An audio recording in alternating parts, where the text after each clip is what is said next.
어쨌든 논술을 고민하는 친구들이니까 논술을 물론 시작하기 위해서 왔죠. 하지만 이 시점이 어쨌든 1월달 초예요. 그러면은 이 시점에 고민하는 게 좀 뻔하거든요. 논술을 시작하려고 왔지만 아마 마음속에 한켠에 이만큼은 진짜 논술이 내 길이 맞을까에 대한 고민이 있을 겁니다. 그래서 그거에 대한 이야기를 좀 확실하게 탄탄하게 할 거고, 그게 1교시야. 그 다음에는 오늘 논술을 배우는 거는 좀 간단하게 기본의 기본만 배울 거야. 그래서 오늘은 뭐 빡세지 않을 겁니다. 참고로 이 빡세다에 대해서 쌤이 오늘 이야기를 좀 더 하자면, 쌤 수업은 기본적으로 빡세요. 매우 빡세요. 일단은 나중 가면 난이도도 장난 아닐 것이고, 쌤 수업 자체가 최고 난이도, 최고 수준을 흔히 말하는 뭐 킬러 문화가 씹어먹는 수준을 여러분한테 만들어주는 게 목표야.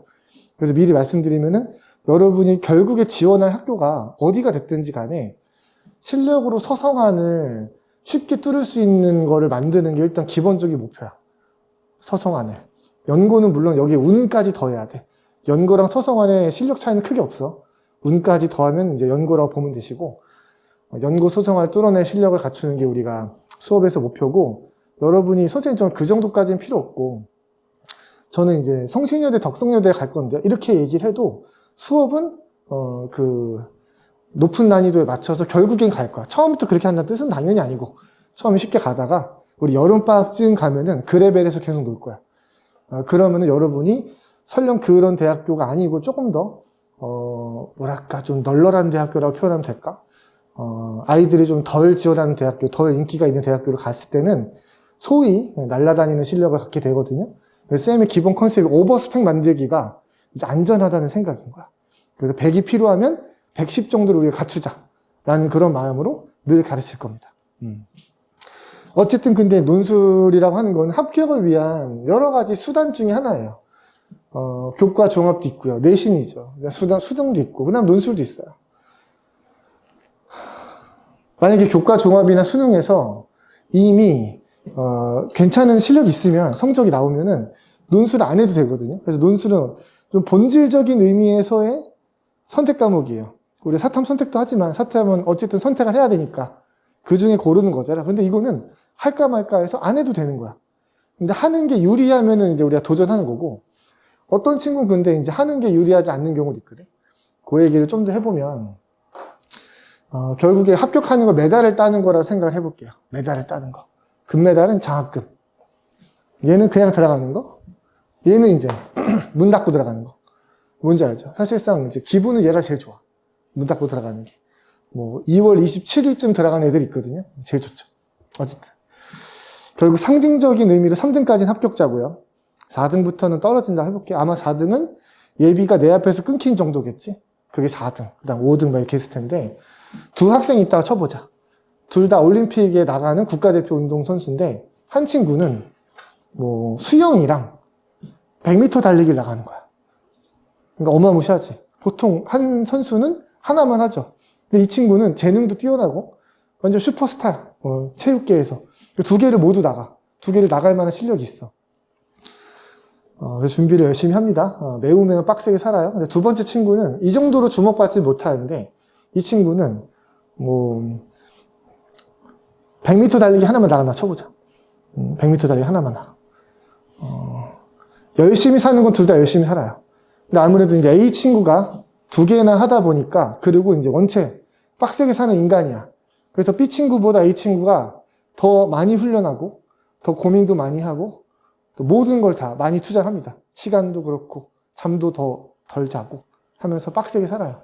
올림픽에 나갔더니, B 친구는, 하나만 판 친구는, 자기가 나간, 달리기에서 2등을 한 거야. 은메달 땄어요. 은메달 땄어. 근데 A 친구는 어떻게 됐을까 하면은, 달리기에서 4등을 한 거야. 수영에서는 5등을 한 거야. 하고 집에 돌아오는 거지. 그럼 첫 번째 친구는 운동을 잘하는 친구일까 아닐까? 운동을 잘하는 친구죠. 그래서 얼마나 잘하는가 하면은, 두 종목에서 3개에서 5손가락 안에 들어. 무려 2개에서, 전 세계에서 5손가락에 드는 괴물 같은 친구야. 어마무시하죠. 근데 성과는 없어요. 물론 이제 나간 거 자체가 성과 아니냐? 우리가 그렇게 따질 수는 없는 거야. 왜냐면 메달을 따야 합격자야. 근데 두 번째 친구는 장학금 못 받았지만 어쨌든 이제 붙었습니다. 그렇지? 덜 열심히 살았거든, A 친구보다. 하지만 붙었어. 근데 우리 수험 생활도 이런 게 좀 있는 거야. 무슨 말이냐면은 어떤 친구는 학종 교과가 일단 자기 메인이야. 그리고 여기다 덤으로 수능도 해요. 그러니까 이제 이거를 다 같이 열심히 하는 수행평가, 뭐 내신, 뭐 기말고사, 중간고사, 뭐 기타 등등 다 열심히 하는 거야. 수능도 열심히 하는 거야. 그지? 그리고 이제 논술은 왜 하냐면 논술이라는 기회도 이제 놓치기가 싫은 거지. 논술도 열심히 하는 거야. 얘는 따지고 보면은 세 개 종목에 나가는 거랑 비슷한 거지. 내신, 수능, 이제 논술, 요 세 종목이니까. 근데 이 친구가 이제 베스트 성과를 얻을 수 있을까? 가장 훌륭한 성과를. 그럼 요 얘기 좀 해볼 건데, 무슨 느낌인지 알겠죠? 선생님이 말한 요지가. 선생님이 생각나는 친구가 이제 하나 있는데, 요런 얘기 할 때마다, 이제 H라는 친구가 있어. 이 친구가 쌤이 첨삭쌤 시절에 만났던 친구라서 되게 오래전에 만난 친구야. 아주 오래전에 만난 친구인데, 10년도 훌쩍 넘은 옛날인데요. 이 친구, 쌤이 얘 그 논술 담임이 아니었기 때문에, 얘 원서 상담을 쌤이 하지도 않았으나, 쌤이 얘 첨삭 전담이었기 때문에 얘를 1년 동안 가르쳤거든? 근데 남다르게 열심히 한 친구예요. 너무너무 열심히 했고, 또 이제 좀 재능도 좀 있었어. 그래서 결국에는 한 8월 때쯤 됐을 때, 쌤이 그때 맡은 친구가 100명이 좀 넘었는데, 그 중에서 단연 1등인 거야. 그러니까 얘는 이제 뭐 학원 전체에서도 1, 2등을 다툴 만한 그런 초고수여서 당연히 연고대에 대한 합격이 아주 확실시 되는 수준이었어. 연고됐으면 무조건 합격한다. 뭐 더 갈 데가 없다. 이런 수준의 친구였는데 당연히 쌤은 6논술 쓸 줄 알았어요. 이렇게 잘하니까. 그리고 보통 이 논술 이렇게까지 잘하면은 수능을 이렇게 잘하거나 내신을 이렇게 잘하는 경우는 없어, 거의. 거의 없어. 그래서 나는 6논술을 어떻게 썼는지 궁금해서 물어봤어요. 연고대 당연히 쓴대. 그럼 난 서서만 썼겠지라고 생각해서 물어봤는데 이제 안 쓰는 거야.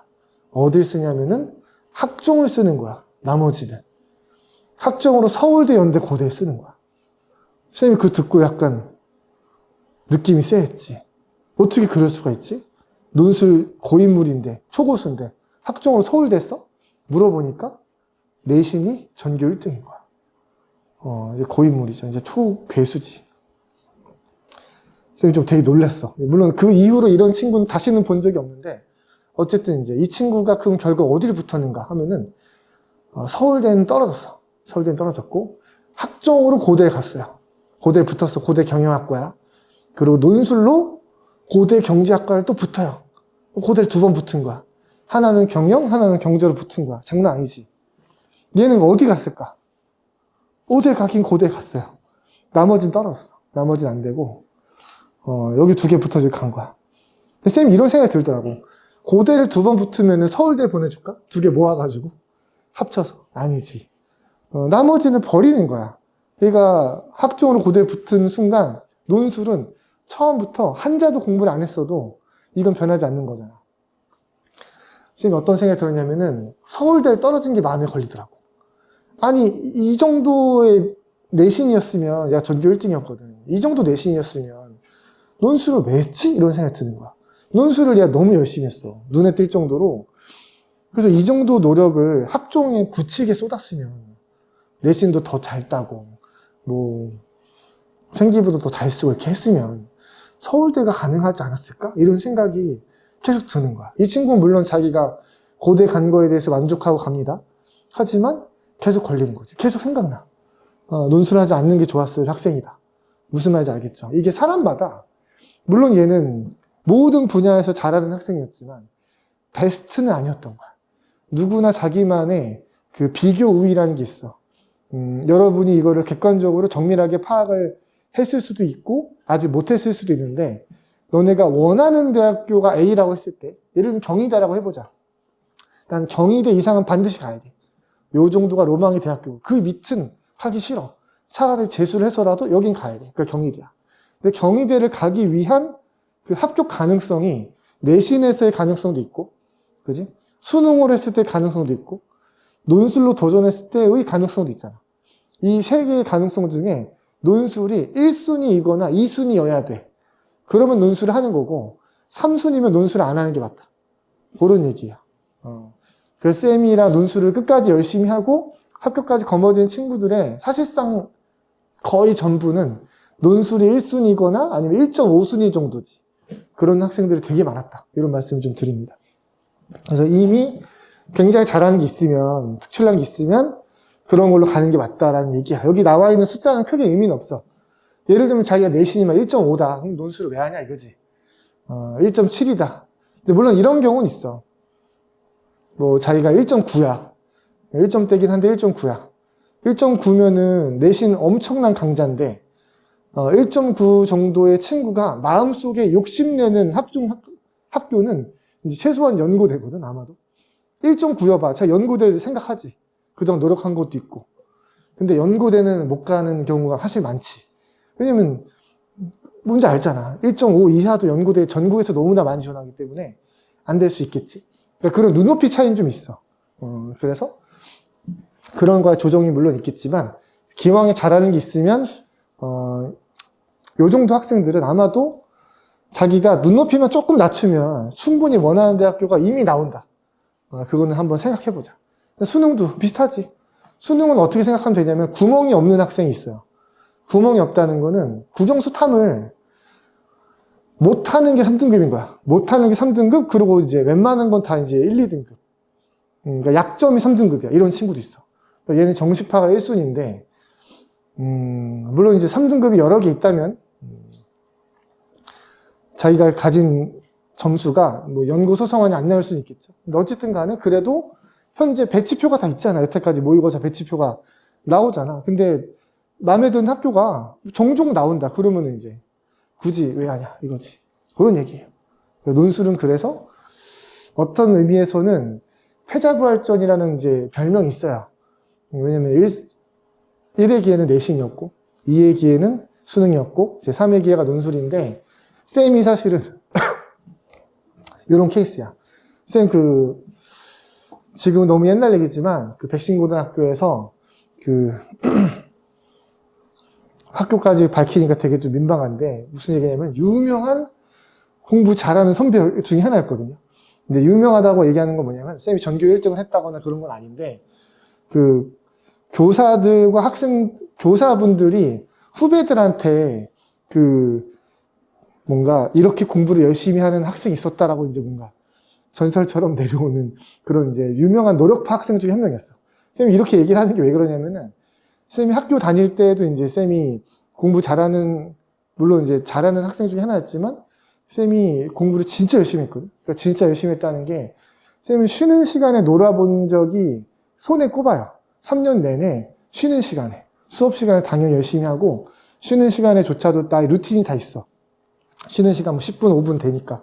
그때 뭐 장문 독해라거나 사탐 뭘 한다거나 막 다 있어서 점심시간, 저녁시간에도 거의 뭐 이제 애들 다 밥 먹을 때까지 기다렸다가 쌤 때는 뒤에 밥차가 왔었거든.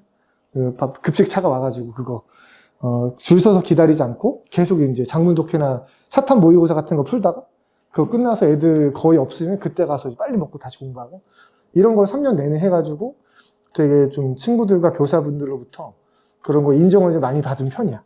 쌤이 생각할 때도 쌤이 공부를 진짜 열심히 해서 나보다 열심히 하는 친구가 전국에 몇이나 있을까 이런 생각을 하면서 학생 시절을 좀 보냈어요. 근데 그거에 비해서 쌤이 전교 1등 한 적 한 번도 없고 사실 아주 잘했을 때 5등이었고 그리고 보통 20등 안쪽에서 10등? 요 정도 평균으로 하면서 학교 생활을 지냈어요. 여기 내신에서도 그랬고 수능에서도 그랬습니다. 쌤이 그래서 처음 입학할 때는 당연히 내신으로 그 대학교 갈 거라고 생각해서 열심히 했는데 1학년 마칠 때쯤에 담임쌤이랑 상담을 해보니 이 정도 성적으로 물론 우리 학교에서는 잘하는 친구지만 스카이를 꼭 가고 싶었거든. 쌤은 스카이 택도 없다 그러는 거야. 그래서 뭐 어째 택도 없다는데 그래서 쌤이 고등학교 2학년 때부터는 정시 위주로 모의고사 위주로 돌렸는데 그때도 이제 비슷한 성적이 나와. 근데 쌤이 최고 기록 정도가 중앙대 정도고 최고 기록이 모의고사에서 보통 경희대 정도 정도가 나오는 그런 성적이었어요. 물론 잘 나온 거지. 어쨌든 이제 잘했으니까. 근데 성이 안 찼어. 쌤은 스카이를 가야 된다고 마음속으로 되게 좀 굳게 좀 약간 뭐랄까 집착이 있어가지고 이렇게 하는데 스카이 못 가? 하면서 이제 좀 억울했던 그런 학생이었어. 근데 어쨌든 계속 안 나오는 거야. 택도 없었어. 한 번도 그 근처도 안 나왔고. 그래서 나한테 남은 길이 논술밖에 없는 거지. 선생님 원래부터 글을 잘 쓰거나 뭐 좀 배경 지식이 많거나 뭐 그런 식의 그 시절엔 배경 지식이 필요했거든. 지금 필요 없지만 그런 게 좀 많았느냐 하면은 전혀 안 그랬어. 선생님 원래부터 공부를 열심히 한 학생은 전혀 아니었고 초등학생 때 아예 공부를 안 했고 중학교 1학년 때도 공부를 사실상 거의 안 했고 중학교 2학년 때부터 갑자기 이제 공부를 하기 시작했거든요. 요 얘기도 처음에 좀 이제 친해지는 겸 재밌는 얘기니까 살짝 한번 해볼게요. 근데 아주 재밌는 사연이 있어. 중학교 2학년 때 쌤은 그때도 지금도 내향형, 내성향이 엄청 세서 친구도 별로 없고 말 거는 것도 힘들고 그런 학생이었어. 그래서 아마 중학교 1학년 나랑 같이 보낸 친구들이 내 존재감에 대해서 이제 아예 거의 못 느꼈을 거야. 그런 친구야. 근데 중2가 됐는데 세상에 나랑 같은 반이었던 친구 중에 아무도 없는 거야, 이제. 중2를 이제 뭐 1학년 때 같은 반이 뭐 아무도 없는 거지. 친구가 없었어. 그래서 반이 어떻게 돼 있었냐면은 처음에는 자기 앉고 싶은데 그냥 대충 앉잖아. 우리 때 1, 2, 3, 4분단 있었거든? 우리 때는 또 인구가 많아가지고 너네는 이제 몇 분단이야? 분단으로 안 앉나? 조로 앉나? 아, 넌 한 줄로 앉지? 한 줄이지, 세상에. 우리 때는 한 줄로 하면은 교실이 꽉 차기 때문에 이게 2개씩 붙여서 이제 있었거든? 총 4분단까지 있어. 우리 때는 한 반에 40명이 좀 넘었어요. 너네 한 반에 몇 명 있어? 20 몇 명이야? 그치, 와. 그러니까 똑같은 교실인데. 쌤 때는 2배 정도 있었는데, 쌤이 여기 앉았어. 끝에서 2번째, 여기. 왜냐면 여기가 비어 있었거든, 갔을 때. 근데 쌤이 이제 뭐 아무도 친구도 없으니까 그냥 엎드려 있었어요. 하니까 어떤 친구 무리가 쌤 주변에 이렇게 앉는 거야, 이렇게. 이렇게 8명이 베프들인 거야. 우연히 이렇게 앉게 된 거야. 근데 이제 이 그룹이 어떤 그룹이었냐면은 쌤이 엎드려서 자는 척 하면서 계속 듣고 있었거든? 얘들 떠드는 거를. 보니까 공부를 진짜 열심히 하는 그룹인 거야. 그런 그룹 있잖아. 여기서 제일 잘하는 애가 세상에 전교 2등이야. 제일 잘하는 애가. 제일 못하는 애가 88등이었어. 제일 못하는 애가. 아마 요쯤 앉았었거든. 여기 앉은 애가 전교 2등이었어. 나머지 다 그 사이야. 뭐 40등, 50등, 60등, 뭐 70등 이렇게 다 분포되어 있는데 그 중에 이 88등짜리 이 친구가 여기서 개그캐야. 왜 개그캐냐면은 이 중에서 공부 제일 못하잖아. 그러니까 다른 애들이 얘를 좀 공부 못하는 애 취급을 해요. 근데 얘는 어쨌든 공부를 쌤 때는 500명이 넘어 전교생이 500명이 넘는데 88등이면 잘하는 거잖아. 근데 얘는 약간 자기 스스로도 멍청이 자학 개그를 해. 자기가 멍청하다는 식으로. 왜냐면 그런 취급을 받아. 그래서 좀 이렇게 약간 불쌍한 그런 포지션이야. 쌤 몇 등이었는 줄 알아? 쌤은? 쌤은 270등이었어요. 진짜로. 나는 270등이었단 나는 공부에 관심이 별로 없어. 그냥 딱 중간이야. 그냥 발에서 약간 중간에서 약간 아래. 전교에서도 중간 약간 아래. 이랬거든? 쌤이 그거 듣는데, 야, 무서운 거야. 애들이 내 등수를 알면은 거의 뭐랄까. 사람 취급을 못 받겠는 거야. 그게 좀 무서운 거지. 어쨌든 쌤이 계속 자는 척 하다가 수업 시작하니까 자는 척을 못 하잖아, 이제. 일어나니까 애들이 나한테 이제 관심을 가져. 왜 관심을 갖냐면 쌤이 그동안 한마디도 안 하고 수업 때도 그냥 가만히 있는 거지. 가만히 있으니까 애들이 야, 얘 공부밖에 안 해. 얘 공부 잘하는 애인가 보다. 막 이래. 그래서 쌤한테 물어봐. 너는 몇 등이야? 얘네 관심사가 공부다 보니까 이 등수에 굉장히 집착한 애들이었거든. 몇 등이냐 물어보는데 공부 잘하는 애가 처음에 그랬어. 쌤이 당연히 뭐라 그래? 아, 나 공부 못해. 이러지. 공부 못하니까. 못한다고 했거든. 근데 애들이 몇 등이니? 내가 등수를 말하기가 좀 무섭잖아. 그래가지고 그건 알려줄 수 없어. 몇 등인지는 안 돼. 내가 하여튼 공부 못해. 이러니까 애들이 얘 공부 잘하는데 못하는 척한다. 이러는 거야. 그러니까 이게 미치겠는 거지. 얘 공부 잘한다. 몇 등인지 얘기 안 하는 거 봐. 공부 잘하는 거 확실히 이러는 거야. 나는 이제 아니라고 하니까 애들이 일주일 정도 동안 집요하게 물어봐. 맨날. 그래서 몇 등이야? 너 사실 공부 잘하지? 몇 등인데? 말해봐. 했더니 안 된다고 하니까 얘 공부 잘해. 이러니까 쌤이 이제 되게 부담을 너무 많이 느껴. 그러다가 어느 날 쌤이 생각이 짧았지. 또 애들 물어봤거든? 너 공부 잘하지 사실? 막 이러니까 쌤이 그래. 귀찮아서. 이 질문을 끝내고 싶어서 나 공부 잘한다. 어쩔래? 막 이렇게 한 거야. 그때 애들 그제서야 그럴 줄 알았다. 얘. 역시 이럴 줄 알았어. 애들 그래. 그다음부터 안 물어보더라고. 쌤은 그래가지고 이제 그래. 잘 됐다. 애들 안 물어보니까 이제 귀찮지 않다. 하고 지내는데 쌤이 생각이 짧았던 게 쌤 때는 우리 때는 어땠냐면 꼬리표가 이제 앞에 붙거든? 근데 꼬리표가 시험 끝나면은 꼬리표가 그 앞에 게시판에 붙어. 근데 그때 학생 인권이란 게 없어가지고 교사분들이 그냥 야 기술과정 음악 성적 나왔다 앞에 그냥 철석 붙여놓고 가. 그러니까 애들 우르르 와서 남의 성적 다 볼 수 있는 거야. 물론 이제 꼬리표가 잘라져 있지만 그 쏜새같이 달려가도 남의 성적을 빠르면 볼 수 있어. 몇 번이 몇 등. 그러니까 전교 등수랑 과목별 점수가 다 나와.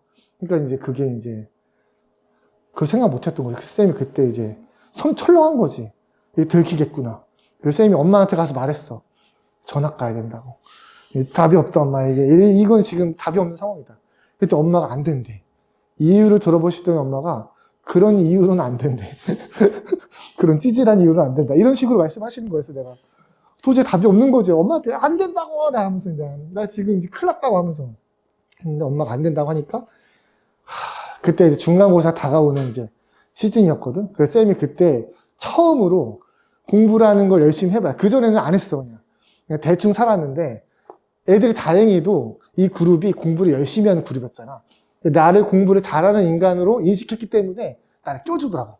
쌤이, 야, 너네 학원 어디 다녀? 무슨 문제집 풀어? 어떻게 공부해? 쌤이 그거를 이제 마치 이제, 그렇구나, 뭐, 괜찮네. 막 이런 식으로 약간 이제 너무 못하는 거 티내면 안 되거든. 그래가지고 이제 계속 염탐하면서 물어보고 해가지고 쌤이 그때 처음으로 진짜 열심히 해요. 이제 막 밤에 그 막 새벽 3시, 4시 이렇게 거의 잠 안 자가면서 미친 듯이 해. 처음으로. 왜냐면 사회적인 그 사망 선고 받기 직전이었거든, 진짜로. 그래가지고 열심히 했더니 꼬리표 이제 중간고사 결과가 나왔지. 쌤 등수가 몇 등이었게? 쌤 원래 270이었어. 270등. 550명 중에. 쌤 몇 등 됐게요? 2학년 중간고사 끝나고 전체 평균은 쌤이 89점 나왔는데 원래는 79점이었어. 89점이었는데 그게 61등이에요. 61등. 그래서 270등 61등이 된 거야. 그래서 요 그룹에 약간 중위권 정도 안착을 한 거야, 쌤이. 그 애들이 진짜 끝나자마자 꼬리표에 내 점수부터 보려고 막 달려들어와서 봤는데 그렇게 나오니까 애들이 야, 역시 이럴 줄 알았다. 쌤도 이제 몇 등인지까지 몰랐다가 막 이럴 줄 알았다 하니까 뭐야. 그래서 보니까 그렇게 나온 거야. 그래서 쌤이 그래서 원래 그랬던 양 에이 들켰네 하는 식으로 넘어갔던 그런 기억이 있고 이제 그때 이제 쌤이 처음 느꼈지. 내가 공부를 잘하는 인간이 될 수 있어? 하면서 이제 좀 놀란 거야. 그 이후로는 계속 애들이 나를 더 이제 자기네 그룹으로 껴주면서 뭐 더 공부를 같이 하러 다니고 막 같이 학원도 다니고 이렇게 된 거야. 그래서 그때 어떻게 느꼈냐면은 공부를 잘하는 취급을 받는 게 처음 경험해 보잖아. 너무 좋은 거야. 그래서 이제 막 주변 애들도 나를 이제 막 공부 잘하는 애로만 인식해. 야, 너 공부 잘하잖아. 막 이러니까 기분이 너무 좋아가지고 이거 놓칠 수가 없다. 그래서 그때부터 갑자기 열심히 해서 그때부터 계속 올라요. 등수가. 그래서 이제 중3 때는 이제 한 30등쯤 하다가 고등학교 가서는 아까 말했던 이제 뭐 10등 뭐 이렇게 5등 이렇게까지 가는 이렇게 됐던 것 같아. 어쨌든 이 친구들은 그럼 이 진실을 아냐? 여태껏 몰라. 여지껏 이제 다 원래 그랬던 줄 아는데 이제 쌤 그랬습니다. 어쨌든 쌤은 이런 식의 경로를 거쳐서 결국에는 욕심을 좀 많이 부리는 학생이 됐고 그래서 나중에 스카이를 가겠다라고 이제 막 고3 때 막 깝치다가 쌤 실력은 그 정도 안 됐지만 이거밖에 답이 없어. 그래서 논술을 열심히 합니다. 논술을 바로 갔냐? 아니에요. 논술을 엄청 고생하다 갔는데 미리 말씀드린 사연은 나중에 또 이제 엄청 길어지니까 쌤은 결국에는 사수를 했어. 고3 때 못 갔고 고3 때는 이제 논술을 거의 안 한 상태에서 시험 봤으니까 그런 건데 재수 3수 때는 왜 떨어졌냐 하면은 수능 최저에서 떨어져. 쌤 수능을 잘 봤거든? 원래는 고3 때까지 정시파였으니까. 근데 쌤이 재수생 되면서 엄청 큰 실수를 범해. 그러니까 수능 최저가 그때 고3 때 잘 맞췄으니까 수능 최저 내가 못 맞출 리가 없다고 너무 굳게 믿은 거야. 논술은 완전 처음이었고 그래서 쌤이 논술을 너무 많이 해. 하루에 한 8시간 정도 해요. 재수생 때부터 하루에 8시간. 여러분한테 쌤이 제안하는 논술 공부량은 일주일에 7시간 정도거든. 일주일에 수업시간 포함이야. 그러니까 자습이 한 4시간 정도 요구되는 거야. 근데 나는 하루 8시간, 9시간 했으니까 논술은 이제 1년 만에 엄청 잘하게 돼. 근데 그거 못할 리가 없지. 남들보다 거의 10배를 하는 거니까. 근데 이제 그러느라 수능 최저에서 진짜 한 문제 차이로 삐끗해요. 쌤이 3합 6만 썼거든? 근데 진짜 3합 7이 막 계속 나와.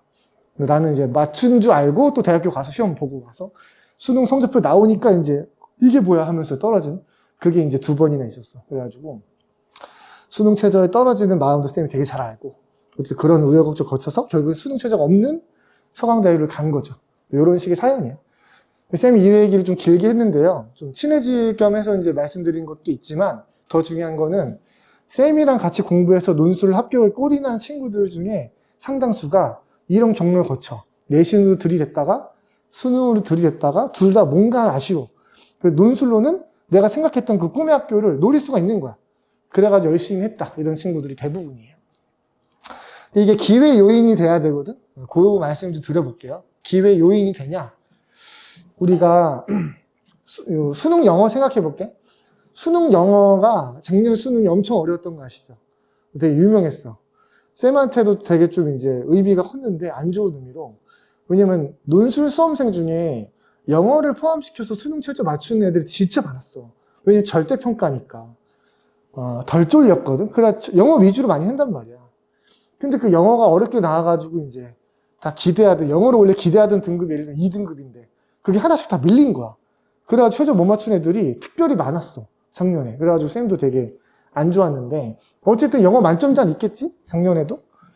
그럼 그 만점자 입장에 생각해보자. 걔가 수능을 보기 1년 전에 고등학교 2학년 11월에 영어를 얼마큼 잘했을까? 한번 생각해보는 거야. 그런 애들이 많을 거 아니야. 근데 그 중에 아마도 대다수는 어땠을까? 만점자가 10명이라고 치면 10명 중에 최소한 9명은 2학년도 잘했을 거야.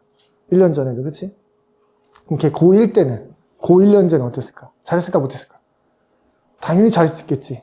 그치? 물론 갑자기 치고 올라가는 애가 있을 수 있지만, 사실 되게 소수일 것이고, 대부분 엄청 잘했을 거야. 그리고 아마도 중학생 때도 웬만큼 잘했을 거라고. 이게 어디부터가? 이 영어를, 여러분이 생각해봐. 여러분 언제부터 영어를, 흔히 말하는 대입이라는 장기 레이스를 간접적으로도 고려해서 영어를 열심히 한 게 언제부터야? 오래된 거지, 사실. 여러분 초딩 때도 했을 거 아니야. 그지? 길게는 대입 레이스를 위한 시작이었잖아. 그 초딩 때 영어 공부한 것도. 그 누군가는 또 이제, 이 중에서 누군가는 또 영어 유치원을 나온 친구도 있을 수 있어요. 그지? 그렇거든. 근데 나는 영어 유치원 안 나왔는데, 그래도 사실상 이 레이스는 먼저 출발하는 애가 스타트를 끄는 거거든. 나랑 같이 똑같은 고3 나이인 친구 중에 누군가 영어 유치원을 나왔어. 그럴 거야, 전국 단위에서. 있을 거 아니야. 걔가 먼저 영어 레이스의 스타트를 끊고 내가 만약 초등학교 1학년 때부터 열심히 했다면 난 그때 끼어든 거야. 그렇게 된 거라고, 사실상. 그럼 이게 엄청 오래된 거예요. 지금 12년이라고 얘기해도 사실 이게 오버한 건 아니야. 이게 초등 때부터 친 거니까. 오케이? 무슨 얘기냐면 국영수라는 게 그래. 수학도 그렇고 국어도 장기적으로는 그런데 고3 때 시험을 보는 것일 뿐이야. 시험을 고3 때 보는 거지 이게 고3 1년 동안에 열심히 한 걸로 승부가 나지 않아요. 누적된 싸움이라서 사실은 이제 오래된 싸움인 거야. 최소 10년 이상. 그지? 그래서 만약에 3등급이 1등급이 된다는 뜻은 이 누적된 10년 싸움에 만약에 이제 마지막 1년 동안에 수많은 친구들이 예를 들면 나보다 먼저 최소한 5년 이상 뒷박세게 하던 아이들을 예를 들면 이제 한 5만 명, 6만 명, 7만 명을 제껴야 걔가 이제 등급이 탁탁 올라가는 거잖아. 근데 그게 말처럼 쉬운 게 아니지. 왜냐면 이제 되게 오래된 싸움이니까. 에 비해서. 여러분이 아마 요거에 대해서는 그냥 너무 당연한 거라서 그냥 원래 그런 거죠 생각할 수 있거든요. 쌤이 논술이랑 비교해 주려고 이걸 좀 강조한 거야. 논술은 어떨까 하는 거지. 논술로 연대고등 합격자가 있잖아. 끝판왕들이죠? 그럼 얘네가 뭐 11월에 수능을 논술을 봤다 치고 고대가 11월에 보니까 물론 연대는 좀 10월에 봅니다. 9월 말이거나 어쨌든 11월에 봤다 치고 그 1년 전에 고등학교 2학년 11월이야. 요때 논술을 얼마나 잘했을까 하는 거지. 결국에 연대고대 논술 합격하는 초고수는 그 1년 전에 논술을 잘했을까 못했을까? 이거를 논하는 것도 의미가 없어요. 왜냐면은 봐봐, 너네 고등학교 2학년 때 논술 했니? 안 했지. 그리고 올해 연고대 합격자 중에 대부분은 2학년 때 논술을 안 했던 애들이야. 그러니까 뭐냐면 이게 이런 누적된 싸움이 아니고 진짜 1년짜리 싸움이 맞아요. 그래서 이제 다 시작하는 거야. 그러니까 우리가 결국에 연대고대 합격한 친구도 지금은 다 같이 평등하게 못해. 다 초보 운전이야. 그러니까 얼마나 지금부터 열심히 하느냐가 거의 모든 거 갈라놓는 되게 좀 특이한 필드야. 되게 좀 특이하다고 쌤이 얘기하는 게 과언이 아닌 게 마치 다 합의라도 한 듯이 야 이것만큼은 고3 때부터 시작하자. 너 고등학교 1학년 때 시작한다고 그러지 마. 그러지 말고 다 고3까지 기다렸다가 그때 시작하자. 그게 마치 뭐 약속이라도 한 듯이 보통 그렇게 합니다. 그러다 보니까 이게 고인물이라고 하는 게 지금은 아무도 없어. 물론 아무도 없진 않아. 왜냐면 재수생, 삼수생이 있잖아. 논술로 수험생 했던 걔네들이 이제 고인물이고 고3들 중에 고인물이 없는 거야. 이렇게 보시면 돼요. 논술 합격자가 근데 평균이 반년 정도라는 게 되게 놀라운 거야. 얘들아, 이게 군집이 꽤 많은데 평균이 반년이라고 하는 거는 상당수는 반년 이하에 붙는다는 뜻이야. 실제 그래. 쌤 학생들 중에서 3개월 하고 붙고, 물론 더 드라마틱하게는 일주일 하고 붙고 이런 애도 있어. 이제 3일 하고 붙고 이런 애도 있어. 뭐 한양대인데 3일 하고 붙고 쌤 학생 중에도 있어. 일주일 하고 이화여대 수석하고 이런 애도 있어. 좀 특수 케이스지만 그래도 이게 통계적으로 유의미한 숫자가 3, 4개월 하고도 많이 붙어요. 그리고 물론 10개월, 11개월, 12개월 하고도 떨어진 친구도 당연히 있고. 근데 평균이 요 정도라고 하는 거는 되게 큰 의미가 있다. 무슨 얘기냐면 너네가 지금 1월달 출발하는 거는 빠른 거라고 사실은. 3월달 출발자가 노말한 거야. 그러니까 지금은 사실상 남들보다 조금 더 유리한 고지에 서기 위한 그런 출발이라고 보시는 게 맞아요.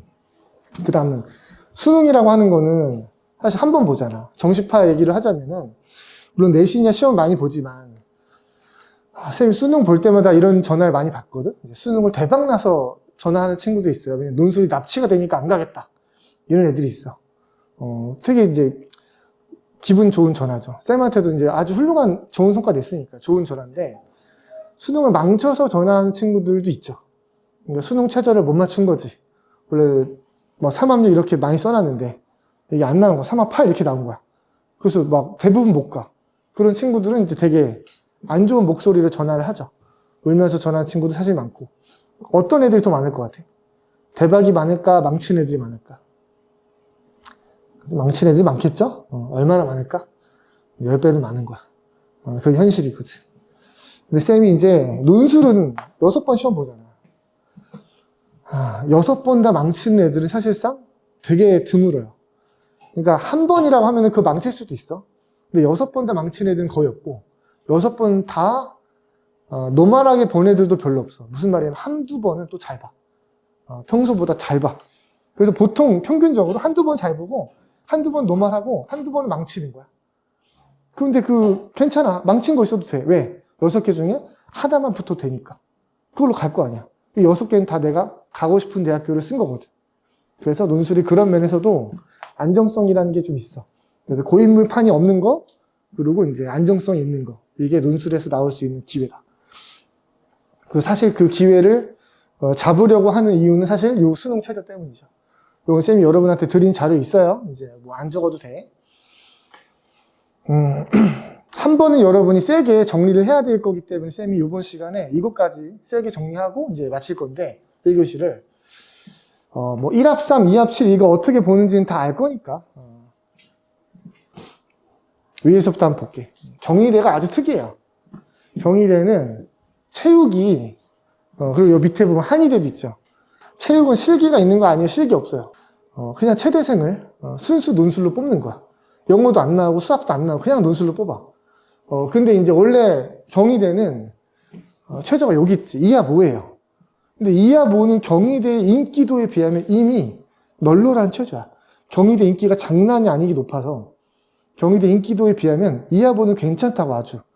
근데 1합3은 뭐냐면 이제 거의 거저죠, 사실은. 하나면 3이 나오면 되니까. 물론 그게 탐구일 때는 2개 평균이어야 되지. 그치? 저거 쌤이 특별히 적어놓은 건 뭐냐면은 탐구 2개 평균이라고 쌤이 특별히 적어놨잖아. 그런 학교가 여기도 있어. 성균관대. 사탐 2개 평균. 이렇게 있는데 나머지 대학교는 사탐 2개 평균이 아니고요. 탐구 둘 중에 하나라도 잘 봤어. 그걸로 해주는 거야. 여기 하나는 한국지리 1등급, 사회문화 9등급이야. 평균은 5등급인데 얘는 그냥 사탐은 1등급인 거야. 이렇게 해준다고. 근데 경희대는 평균이다. 너가 만약 그걸 사탐으로 할 거라면. 덕성여대, 성신여대, 동덕여대, 그리고 최저 없는 데서 서울여대. 이거 4개는 사실상 여기 여학생들 대부분인데 여학생들의 입시를 되게 좀 뭐랄까 안전하게 만들어주는 역할을 한다 이렇게 쌤이 그 말씀을 좀 드릴 수 있어요. 무슨 얘기냐면은 그 최저가 낮은 경우가 많아. 2합 7, 2합 6 이러니까. 근데 보통 2합5를 많이 준비하거든. 남학생도 여학생도. 근데 남학생들 중에서 2합5가 상당히 불안하거나 2합을 못 맞추는 애들이 있어. 결국에 원서 접수할 때쯤 다는데 2합5가 그냥 결국 안 되는 거야. 그런 아이들은 여기밖에 못 가. 최저 없음으로 가야 돼 거의. 근데 여학생들은 선택지가 아직도 꽤 많은 거죠. 그래서 그게 이제 뭐랄까 수능에 대한 보험 역할을 하는 것이 현실이야. 그래서 여학생들 그런 부분에서는 유리한 게 있고, 쌤도 그래서 쌤의 합격자 전체 중에 여학생들 비중이 당연히 더 높아요. 왜냐면 저런 데서 좀 안전 바가 좀 설치가 된 거가 좀 있다. 이런 얘기고요. 그 다음에 숭실대 2합 6, 외대 글로벌. 외대 글로벌은 원래 최저가 없었다가 생겼어. 항공대, 경북대 이런 데가 있고, 2합5가 사실 메인이지. 2합5에 여러분들이 가고 싶은 대학교가 엄청 많을 거야. 근데 독특한 건 이제 이화여대가 있어. 이화여대는 국어가 필수야. 그러니까 2합5 중에서 하나는 국어, 하나는 영어 이런 식으로 해야 된다. 그리고 동국대 AI는 수학을 또 해야 된다. 이런 것들. 수학을 2합5에 포함시켜야 된다는 거. 그런 게 있고. 그 다음 2합4도 있고. 2합4는 좀 콧대가 높은 학교들이지. 외대가 지금 콧대가 높아. 동국대 경찰행정은 좀 특수하니까 이해를 해주고. 여기도 콧대가 되게 높죠. 심지어 경영 외국. 경영은 또 3합 7이야. 부산대는. 그래서 엄청나게 콧대가 높고. 콧대가 높다는 얘기는 어떤 뜻으로 얘기하는 거냐면은, 학생들이 느끼는 학교 인기도에 비해서 최저가 높으면은 지원율이 좀 떨어져요. 그럼 학교가 결국엔 지원을 별로 안 하게 되면은 우수한 학생들을 덜 선발하게 돼. 아무래도 경쟁이 좀 덜 치열해지니까. 그래서 최저를 낮추게 돼요. 그래서 원래 2합5가 표준이 아니었고 2합4가 표준이었거든. 하나 둘씩 2합5로 낮춘 거야. 그러다 보니까 이제 여기 거의 다 왔고, 심지어 이화여대는 여기 있지만 원래 3합 6이었어. 엄청나게 최저가 높았거든. 작년부터 낮춘 거야. 그래서 갑자기 이화여대 인기가 폭발해. 애들이 너도 나도 이화여대 지원한다고 하고 뭐 그렇게 되는 거죠.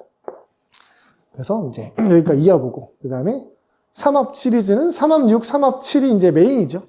서강대, 한양대, 여기 성균관대, 중앙대 이런 학교들이 있다. 명실상부한 수능에서도 그렇고 논술에서 최상위권 학교들이 많이 포진돼 있고, 성균관대가 좀 독특한 점이 이런 거지.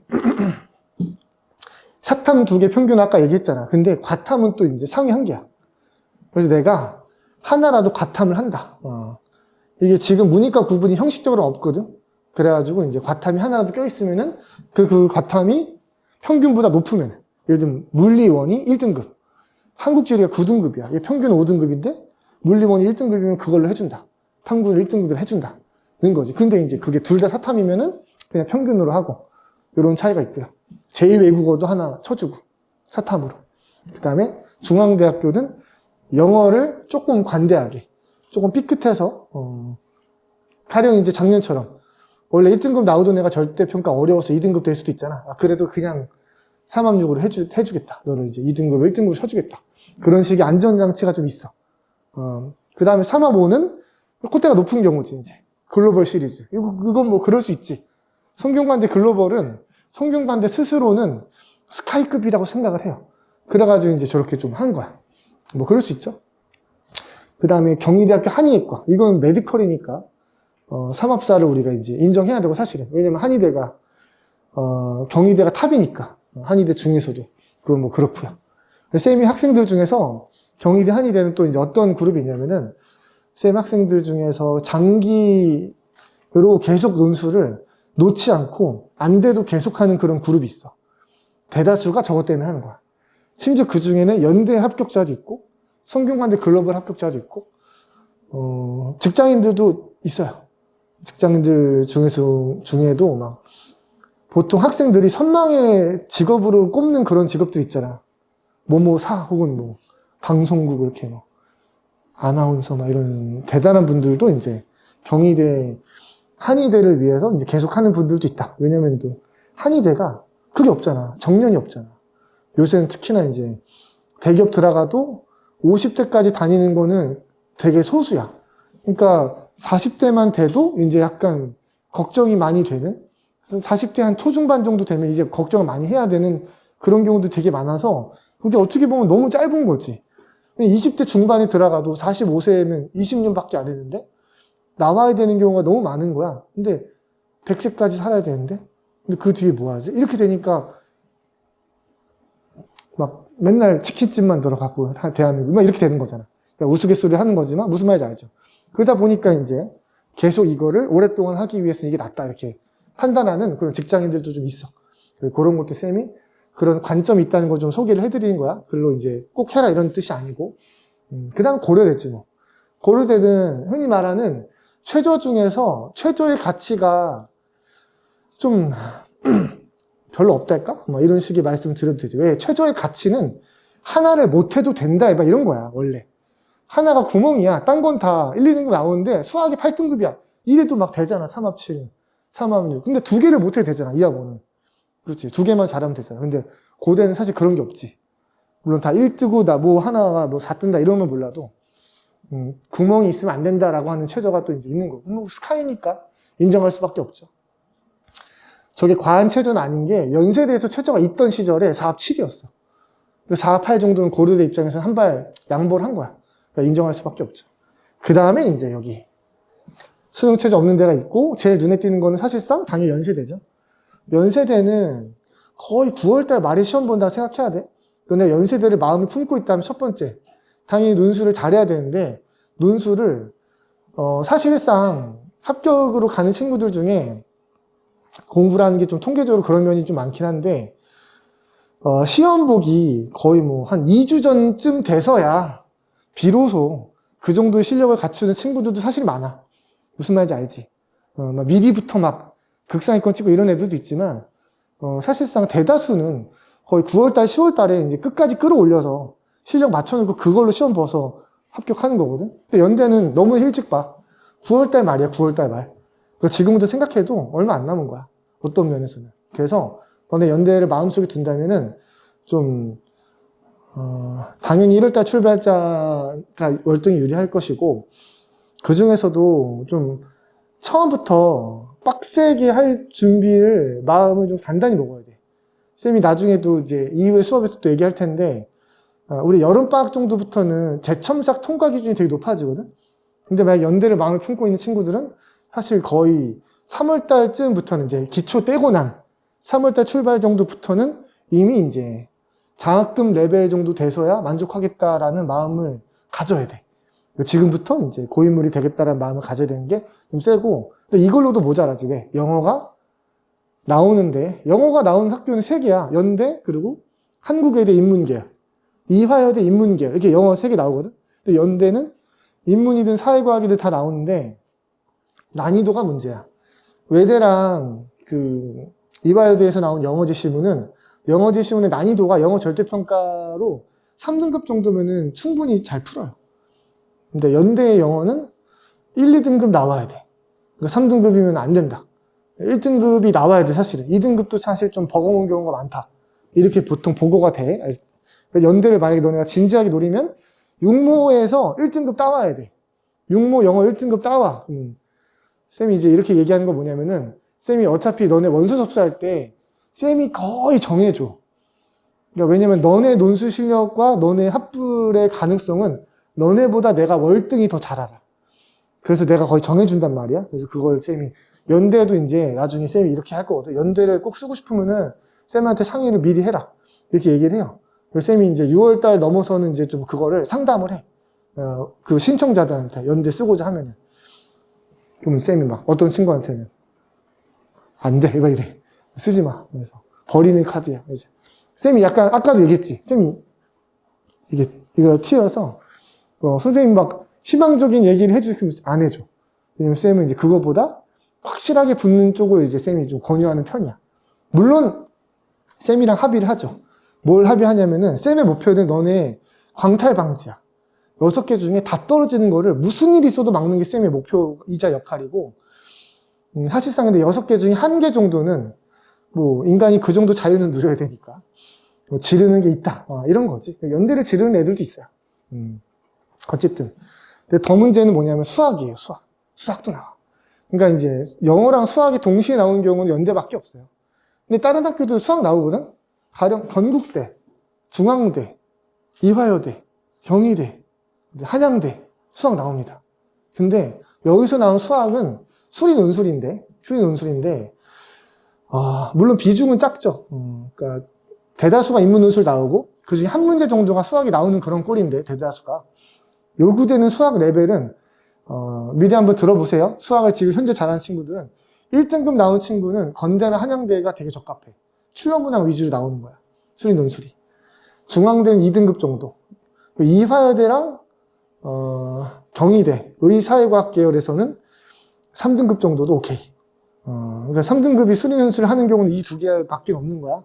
근데 연세대학교 수리논술은 이 중에서도 레벨이 되게 낮아. 4등급도 오케이. 4등급도 합격자가 꽤 나와. 5등급은 물론 없지. 그래서 뭐냐면 수포자가 아니면 오케이. 수학을 열심히 하는데 못해. 4등급이거든. 그럼 걔는 오케이. 근데 그것보다 못한다? 그럼 약간 안 된다. 요 정도야. 알겠죠? 영어는 1등급, 수학은 4등급 이상 오케이. 요 정도가 이제 연세대를 위한 조건 같은 거지. 그리고 논술도 당연히 극상위권. 이런 겁니다. 나머지는 이제 노말해 보이는데 노말하지 않은 게 하나 보여. 뭐야? 맨 밑에 칸에서 노말하지 않은 거. 이건 뭐야? 하는 거. 중앙대. 중앙대가 다빈치가 있죠. 다빈치는 사실상 이제 흔히 말하는 캠퍼스야. 그래서 이제 여기가 진짜 중앙, 이렇게 말해도 되나? 여러분 생각하는 중앙대는 여기 있고요. 좀 달라. 뭔 말인지 알 거야. 그리고 이제 중앙대 창의 인재도 있죠. 이거는 이거야. 이 대학교야. 이 대학교인데 고3이라고 써있지. 쌤이 논술 강사하면서 진짜 오버 안 하고 이렇게까지 파격적인 입시 제도적인 변칙이라고 해야 되나? 처음 봐요. 그러니까 이런 전형은 처음 봐. 뭐냐면은 오로지 고3한테만. 근데 보통은 검정고시도 다 제한이 없는데 검정고시도 안 돼. 고3 재학생만 최저를 면제해줘. 근데 그게 똑같은 전형이 아니고, 그러니까 이거는 그냥 중앙대학교 논술 일반 전형 같은 건데, 이거는 창의 인재라고 논술이 따로 있어. 전형이 다른 거야. 고3만 지원할 수 있는 전형이야. 여기는 최저가 없죠. 이것만 해도 엄청난 특혜지. 왜? 3합6이랑 최저 없으면 천지 차이잖아. 사실 2합이랑 3합6도 차이가 꽤 큰 거거든.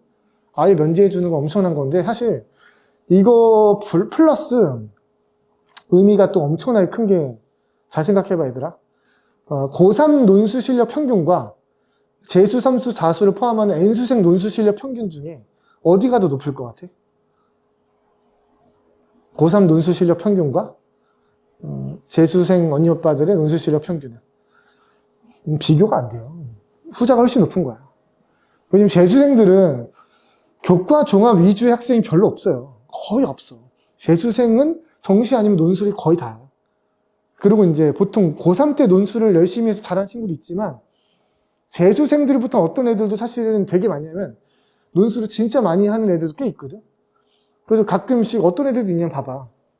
수능 최저 없으면 여기 한양대가 있던 시절, 아니면 쌤이 옛날에 여기 서강대가 여기 있던 시절, 그때 어떻게 됐냐면은 쌤이 이제 여기 서강대 있을 때 그때 갔잖아. 근데 쌤은 사실 삼수생 시작쯤에 이미 논술 과외쌤이었다고. 그리고 쌤이 자수생 때는 과외를 하고 있는 중에 쌤이 한 거야. 그러니까 얼마나 고인물이었겠어. 그래가지고 그런 애들이 이제 득실득실한 게 사실 이 바닥인 거야. 그러니까 연대 어렵지, 당연히. 그런 애들도 이제 당연히 많이 오는데. 근데 중앙대도 최저가 없으면은 그 과거의 한양대처럼 그렇게 될 게 뻔하거든? 근데 한양대 논술 고인물들 다 나이가 많은 애들이라고, 사실상. 재수, 삼수 이런 애들이라고. 근데 그 아이들의 입장을 못 해요. 그러니까 어떻게 말하면은 좀 고3 애기들끼리만 보는 시험인 거야. 오히려 고인물들은 다 재수생 언니 오빠들 중에 있는데. 무슨 말인지 알겠지? 그래서 레벨이 생각보다 낮을 거야. 합격 레벨이. 나머지는 재수생을 배제하는 게 이거밖에 없어. 그러니까 논술 합격이 어려운 이유 중에 하나도 재수생, 삼수생 언니 오빠들 때문에 어려운 거거든. 근데 그게 없어. 그래서 지금 다 고3이라고 쌤이 처음에 물어본 것도 사실 이것 때문이에요. 그래서 지금 재수생 언니 오빠들이 이 얘기 들으니까 되게 속상해 하더라고. 못하지, 이게 엄청난 기회인데. 근데 지금 이게 고3이면은 아주 큰 기회고, 쌤이 생각할 때 진짜 강사의 양심을 걸고 어떤 느낌이 드냐면, 이거 1년, 지금 올해가 1000년 차고, 아마 내년도쯤까지는 갈 수도 있는데, 왜냐면 미리 발표해놓고 못 받고, 내년 거는 미리 발표해야 돼. 올해 입시가 끝나기 전에. 근데 아마 3년까지 가기 힘들걸? 왜냐면은 이게 대학교 애한테 이득이 없어. 생각해봐. 여기에서 요 애들이 수능을 더 잘 볼 거 아니야. 얘네들보다. 수능을 더 잘하겠지. 논술도 얘네가 더 잘해요. 그럼 내신은 비슷할 수도 있지. 내신은 차이가 별로 없다 치고. 그럼 이제 논술이든 수능이든 얘네가 더 잘하는데. 그럼 그렇게 따지면 이 전형의 가치가 뭐야? 가치가 없는 거야. 가치라고 하는 거는 이렇게 전형을 짰을 때 우수한 아이들을 뽑아낼 수 있는 그런 도구면은 그 전형으로서 가치가 있는 거야. 근데 그거 없잖아. 그러니까 이제 유지될 가능성을 쌤이 봤을 때는 거의 없을 거야. 왜냐면 논술 실력 평균도 얘네가 훨씬 더 좋을 거기 때문에 뭐 논술 고인물도 없거든 여기는. 무슨 말인지 알겠죠? 그러니까 쌤이 이 얘기 왜 하냐면은 이 제도가 살아있을 때 꼭 붙어야 되는데 어차피 재수생 되면 이거 못 노리거든. 올해 무조건 이거를 최우선적으로 해야 되거든. 쌤이 그래서 올해 여러분들 가르치는 정규반의 앞으로의 교재들을 작년과 상당히 많이 바꿀 건데 중앙대 문제로 상당수 배치할 거야. 평소에 이제 쌤 개념 강의를 따라오는 것만으로도 중앙대 대비가 아주 많이 돼 있도록 쌤이 그렇게 세팅을 해놓을 겁니다. 무슨 말인지 알겠죠? 중앙대만큼은 반드시 붙자라는 마음으로 우리가 이제 준비하는 것이 쌤 권유 사항이다. 이런 게 쌤의 이제 요지예요. 내신인데요. 내신은 지금은 올해 여러분들한테 적용될 내신이 아직 안 나왔어요. 이건 작년 건데. 결론적으로 말씀드릴게요. 내신은 논술에서는 별로 안 들어간다. 이렇게 보시면 돼요. 실제 쌤이 여러분한테 준 표도 있는데, 표가 그 2페이지 있는 표인데, 똑같은 그 수능 최저 표야. 근데 오른쪽 맨 마지막 열을 봐. 내신 써있지. 2페이지. 수능 최저 맨 오른쪽에 내신 써있지. 근데 빈칸이지 대부분. 그래서 이거는 아예 반영 안 한다는 뜻이고 아예 반영이 없어. 10% 20% 있는 것이 고작인데 10% 20% 있을 때를 동국대가 20% 있거든. 동국대 이게 작년 건데 한번 봐봐. 동국대가 여기 200점 있어. 이게 이제 전체가 1000점이야. 좀 흐린데 1000점 중에 200점이라서 20%야. 근데 요게 2등급한테 199.4점을 주거든. 근데 이게 1.00부터 1.99까지 1등급, 2.00부터 2.99까지 2등급이야. 별로 안 깎지. 근데 어디까지 별로 안 깎냐면 여기까지 별로 안 깎아. 5등급인데 5.99등급까지 결국 4점밖에 안 깎는 거야. 1등급이랑. 그럼 100점 만점이라고 생각해도 4점 별로 안 깎는 거거든. 200점 만점에 4점인데 이게 전체적으로 보자면은 총점 1000점으로 환산해서 4점 깎는 거야. 논술이 몇 점이야, 여기? 200점 여기. 논술이 700점이야. 논술이 3문제 나고 700점이거든. 근데 내신은 1등급과 5.99가 4점 차이밖에 안 나. 이건 사실상 띄어쓰기 몇 개 차이밖에 안 나는 거야. 사실상 반영이 됐다고 보기가 되게 애매해. 선생님 6등급부터는 그래도 많이 깎이잖아. 맞아. 6등급은 174점. 여긴 140점. 이러니까 사실 여기부터는 거의 오지 말란 거거든. 근데 함정이 있어. 상위 10과목이야. 무슨 말이냐? 상위 10과목 평균이 5.99 이상이면은 와도 된다는 거고. 너네 그냥 생각해봐. 상위 10개만 했는데 5.99가 넘어가잖아. 6등급이잖아? 그게 전체 평균으로 8등급이야. 상위 10개가 6등급이면. 무슨 말인지 알겠죠? 근데 그런 학생 별로 없다고, 사실은. 그래서 사실은 이제 이것도 이제 거의 대부분 오라는 거야. 이렇게 눈속임이 많아요. 우리가 겉으로 보이는 내신 10%고 여기 20%니까 20%가 더 많이 반영하는 거지, 그게 아니야. 이런 식이면 사실 반영 거의 안 하는 거야. 논술이 근데 대다수가 그래. 그래서 결국에는 내신이 6등급이 넘어가면은 못 쓰는 학교 한두 개 생겨. 7등급이다. 그러면 못 쓰는 학교가 한 3분의 1 정도. 8등급이다. 그러면 절반 이상 못 쓰겠죠. 그죠? 이 정도 생각하면 됩니다. 근데 나머지는 다 써도 된다는 거야. 반대로 얘기하면은 내신이 1.5등급이랑 내신이 5.9등급이랑 큰 차이가 안 나서 엄청 유리한 것도 아니야. 그냥 요만큼 유리한 거라서 논술 실력으로 커버가 충분히 된다. 이렇게 보시면 돼요. 당연히 1등급은 없으시겠죠? 내신 1등급인데 막 논술 한다고 앉아있으면은 안 됩니다. 굳히기 들어가야지. 교과 종합으로. 오케이, 여기까지가 내신이고요. 여기까지가 여러분이 고려할 수 있는 논술 관련 입시 정보야. 정리를 하자면 이런 거야. 논술을 누가 열심히 하냐? 첫 번째 그룹. 연고 서성한 이상으로 무조건 가야 된다. 나는 내 사전에 흔히 말하는 이제 중경의 시란 없다. 이런 애들이 있어. 중경의 시 없다. 무조건 연고 서성한. 그 이화여대도 여기 사실 낄 수 있지, 사실상. 현실적으로.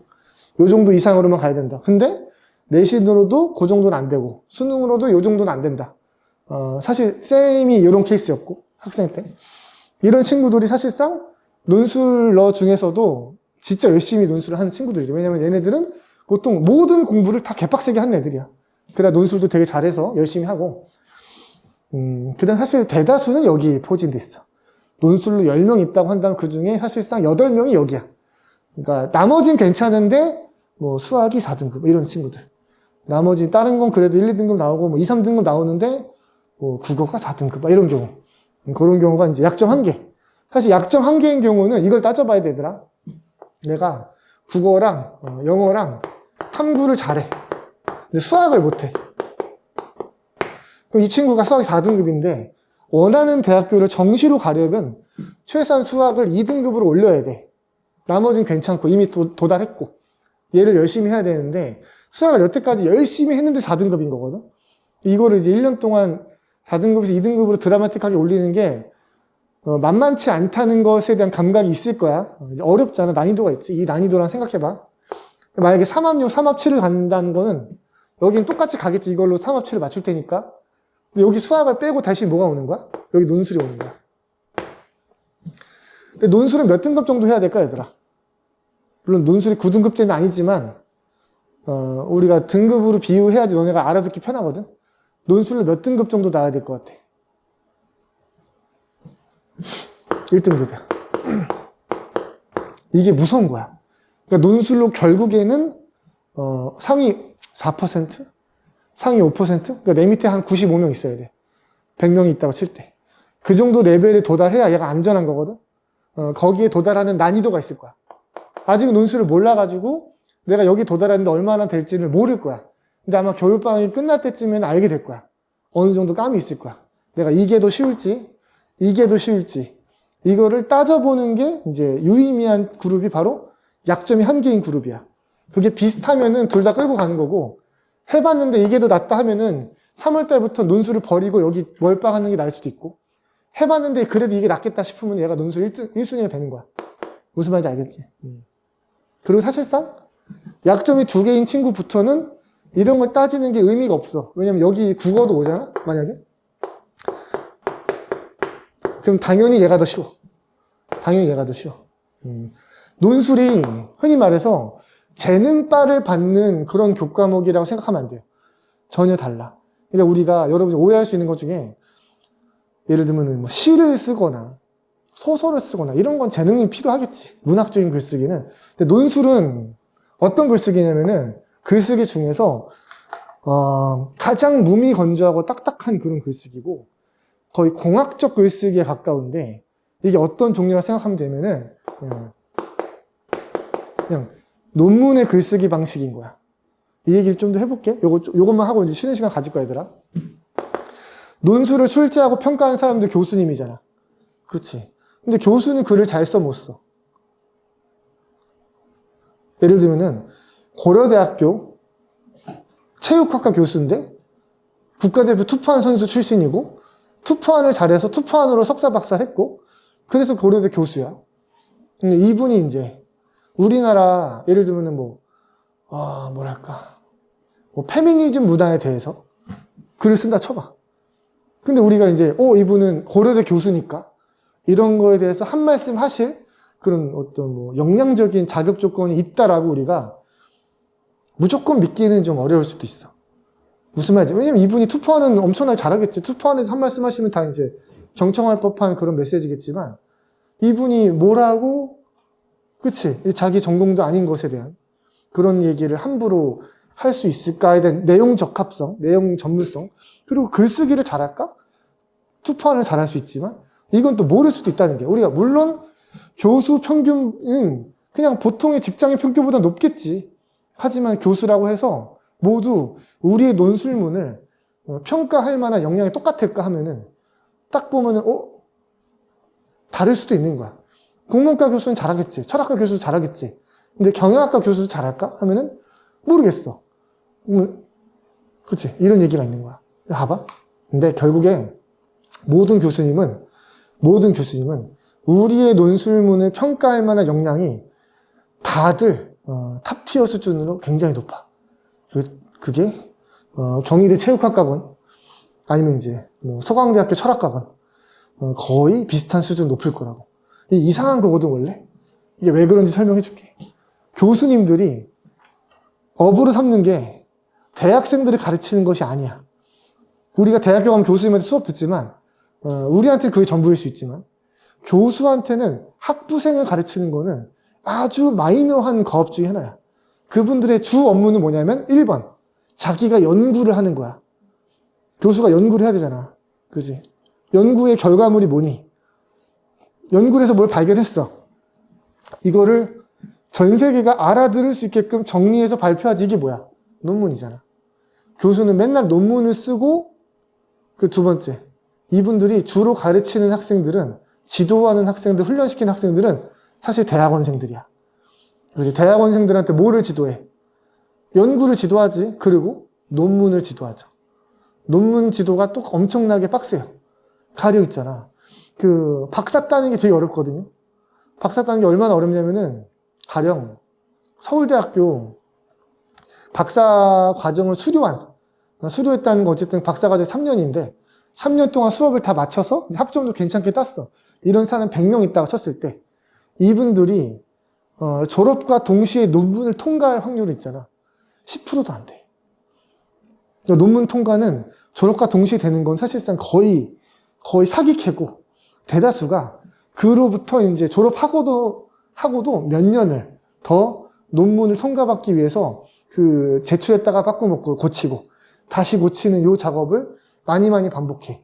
논문이라고 하는 게 막 수백 페이지가 아니거든. 보통 한 50페이지 남짓되는 요 글을 통과받기까지 1년 동안만 첨삭받아도 이분들이 하루에 한 번 아니겠지만 한 달에 한 번 평가받는 건 아니거든. 일주일에 한 번 평가받는다고 해도 이게 엄청나게 많이 빠꾸를 받는 거잖아. 근데 보통 이게 논문 통과가 막 1년, 2년 만에도 안 되는 사람들이 너무 많아. 5년, 6년, 7년 걸려도 통과 안 되는 분들이 엄청나게 많아. 그만큼 논문 통과에 대해서 빡세게 하는 분들이 교수님들이라는 거야. 근데 그분들이 바로 그 논문을 쓰는 그 방식으로 출제하는 것이 논술문이기 때문에 거기에 대한 평가 역량은 당연히 이제 다들 엄청나게 많다. 그런 걸로 우리 평가하는 거고, 우리는 그래서 뭐다? 논문을 쓰는 방식을 연습하는 거야, 사실은.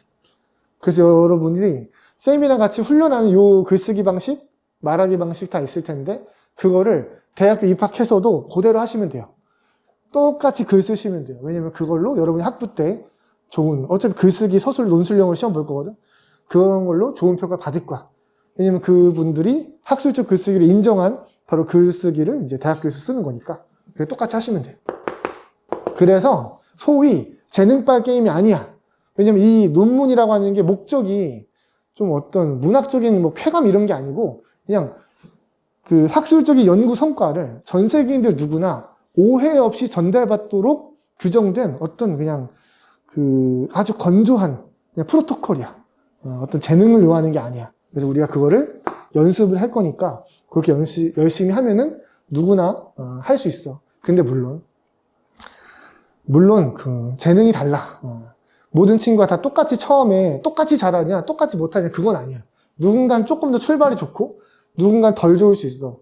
뭐가 처음에 좀 차이가 많이 나냐면은 글쓰기에 대한 유창성이 여태까지 살아온 인생 때문에 좀 달라. 그러니까 여러분 주변에도 말을 똑부러지게 하는 애들 있잖아. 그런 아이들이 글도 똑부러지게 좀 잘 써요. 그리고 말이 청산유수인 애들 있지. 어떤 친구는 이제 말을 잘 못하. 근데 이거 성격이랑 좀 달라. 머릿속으로 생각을 정리하는 거가 조금 이제 힘든 친구가 있고, 어떤 친구는 말은 쭈뼛쭈뼛 하지만 얘가 이제 타이핑 할 땐 또 잘 써. 그럼 사실 글 잘 쓰는 거지. 어쨌든 그래서 그 역량 차이는 있어. 근데 그거를 이제 메꾸기 위한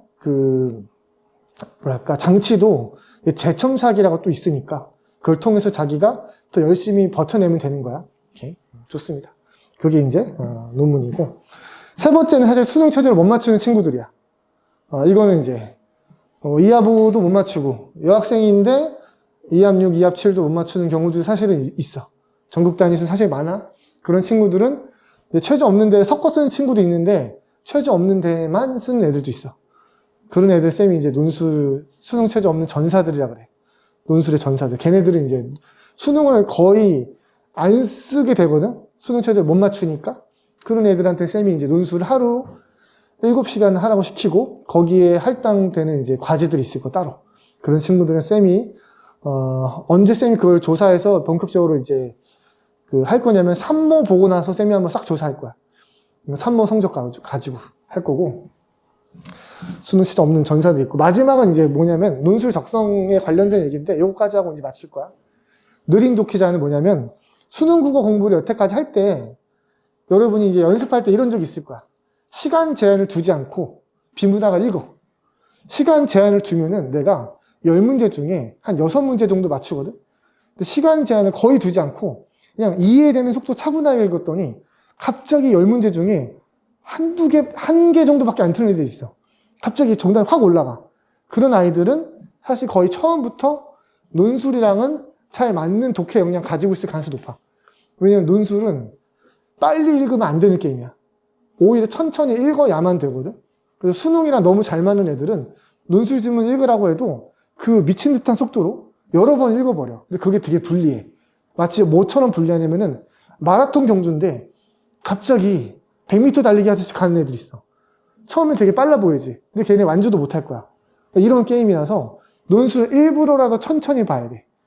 그리고 차분히 정리하고 메모를 남기면서 읽어야 돼. 이거에 적합한 아이들이 사실 이미 있다. 느리게 읽는 게 좀 훨씬 편한 애들. 그런 게 있어. 그게 논술이랑 좀 친한 걸 거다.